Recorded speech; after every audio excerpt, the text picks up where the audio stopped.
Courtney, that was bloody fantastic. Thank you. Let me tell you something, Courtney. Something has changed in you. Trust me. In the time you were on the show last year to now, your interaction with the audience, the confidence. I think this has been my favourite performance of you so far. Simon Cowell breaks down in tears after what happened to Courtney Hadwin. There are moments on television that stop you cold. Not because of fireworks or confetti. Not because of a flashy set or a big budget reveal. But because something real happens, something human, right there in front of millions of people who weren't expecting it. Simon Cowell has been in this industry for decades.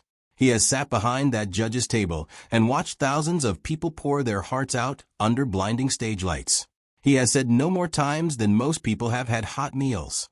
He has crushed dreams, built empires, and turned ordinary people into global superstars.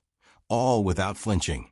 But then came a 13-year-old girl from a tiny mining village in County Durham, England. And something shifted. Her name was Courtney Hadwin.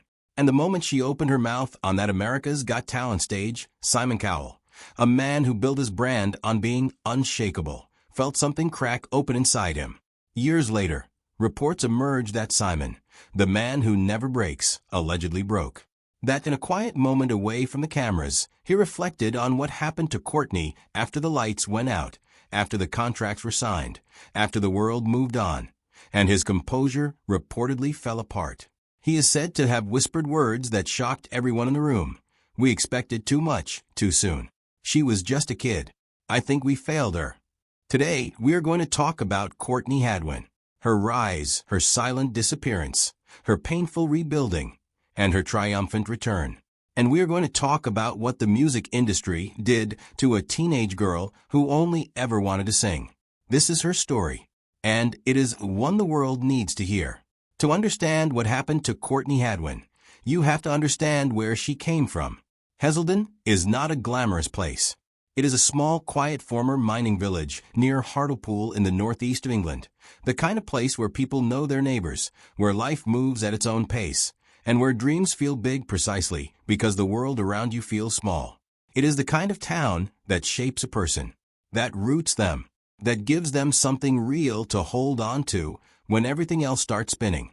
Courtney was born on July 6, 2004. She grew up there with her parents, Paul and Anne-Marie, and her younger siblings. From the very beginning, music was not just a hobby in the Hadwin household. It was something closer to breathing. Something Courtney simply did, instinctively, naturally, without needing a reason. She began singing at home as a young child, long before anyone told her she was special. She dabbled in musical theater, learned covers, and found herself drawn to voices much bigger and older than her own, voices with grit and soul and history soaked into every note. The turning point came when she watched Connie Talbot perform on Britain's Got Talent. Something clicked. Something woke up. And from that moment on, Courtney began to take her voice seriously.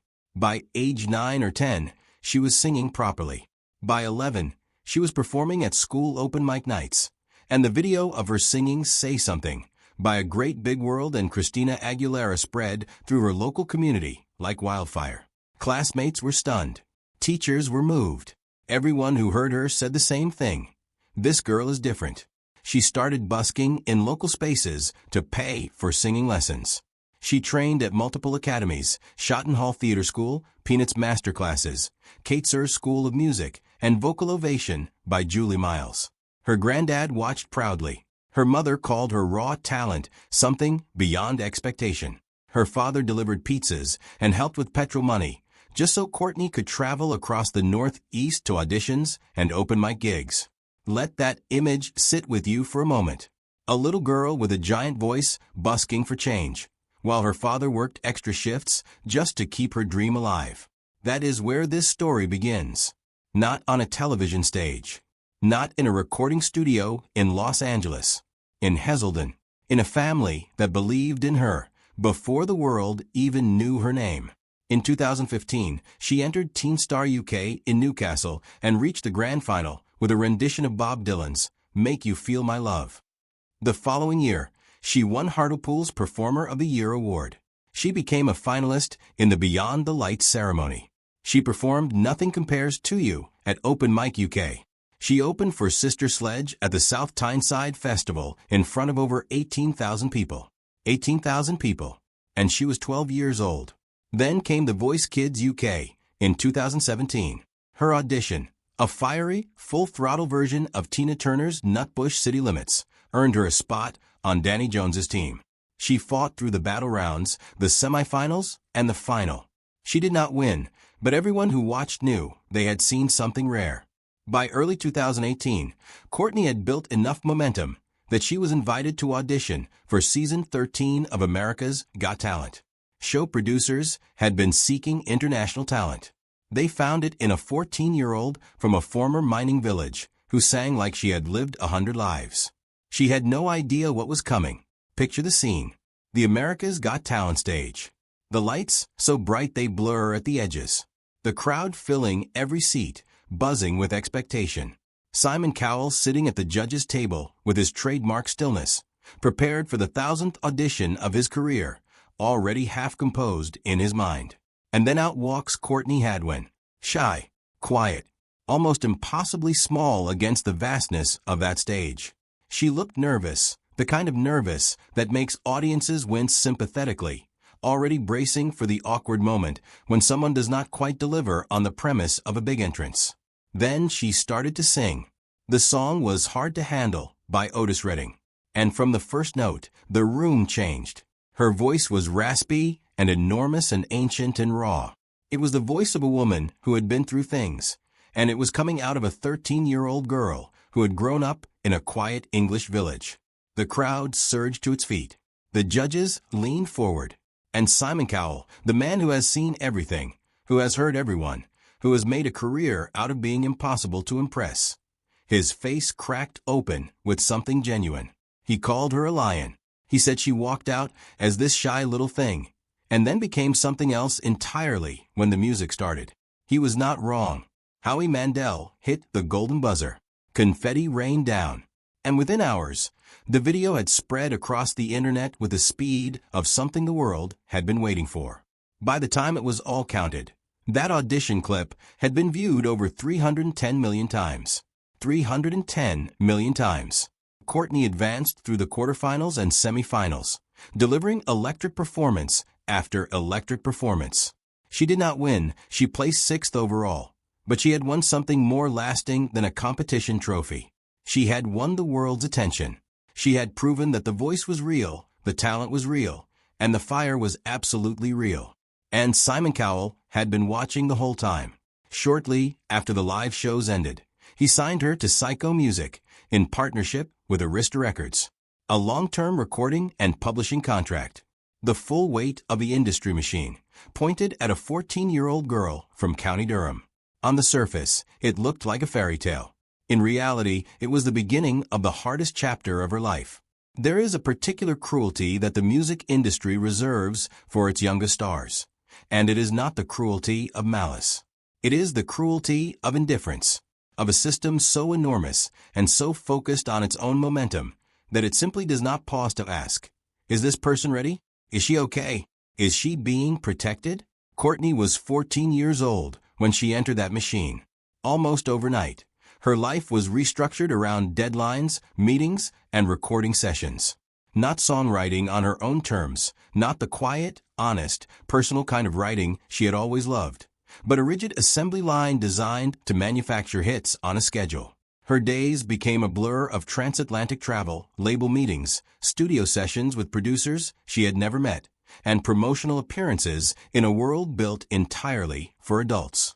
A typical day could begin with breakfast in the UK, shift to meetings with executives by midday, and end in a recording studio on the other side of the Atlantic by evening. And in those sessions, producers pitched beats and hooks and themes that Courtney did not connect to, did not believe in, did not recognize as her own voice. She later reflected on this period with quiet devastation. Everyone around me was telling me who I should be. She was being molded.